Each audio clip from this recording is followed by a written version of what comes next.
Wassim Nasr, bonjour. Comment se Bonjour. fait-il que la sécurité d'une ambassade américaine ne soit pas assurée? Bah, c'est la grande question aujourd'hui, mais sans oublier que le Yémen est un pays en guerre aujourd'hui. Donc la situation à Sanaa, la situation sécuritaire est très très précaire. On a témoigné du retour des attentats suicides dans le cadre de la guerre donc entre Al-Qaïda ou Al-Qaïda dans la péninsule arabique et les Houthis, qui ont fait leur avancée dans la ville il y a quelques semaines. Donc oui, effectivement, dans une période de 60 jours, l'ambassade a été attaquée 3 fois. Donc la première fois, c'était le 27 septembre, c'était une attaque avec une petite roquette. Après, le 6 novembre, il y a eu un attentat avec 2 engins explosifs qui a été déjoué vraiment à temps, donc quelques minutes avant que le convoi de l'ambassadeur américain Matthew Toller sorte de l'enceinte de l'ambassade. Et donc ça, c'était une sorte de réponse à des frappes de drones qui avaient eu lieu la veille, où 2 chefs donc d'Al-Qaïda, Nabil Dahab et Shawkil Baadani, qui avaient 5 millions de dollars sur sa tête, ont été tués dans ces frappes.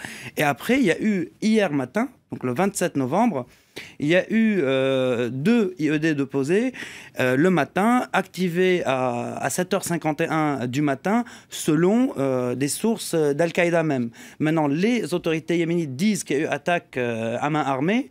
Les sources Al-Qaïda disent non. Il y a eu 2 IED et ils ont réussi à les activer. Il y a eu des blessés. On ne sait pas s'il y a eu de morts, mais les autorités yéménites ne communiquent pas là-dessus. Donc il y a 2 versions qui s'opposent à cette heure, mais c'est une réalité. L'ambassade américaine a été attaquée 3 fois en 60 jours.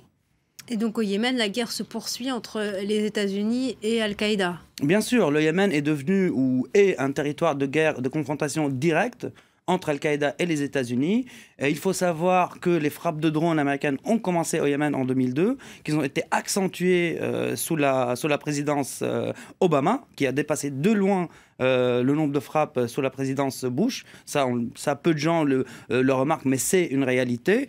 Et donc, aujourd'hui, dans le cadre aussi de cette guerre civile qui s'articule, les Américains accentuent leurs frappes de drones pour soutenir l'armée yéménite, comme c'est arrivé en avril dernier, dans une offensive terrestre, mais aussi aujourd'hui pour stopper l'avancée d'Al-Qaïda et des tribus qui se sont alliées à Al-Qaïda contre les Houthis dans les régions centres comme Radar ou ailleurs. Donc la guerre est bien réelle entre ces 2 parties. C'est une guerre quand même silencieuse ou passée sous silence, mais elle est bien réelle. C'est le terrain de confrontation entre Al-Qaïda et les Américains. Merci beaucoup, Wassim Nasr, pour votre décryptage.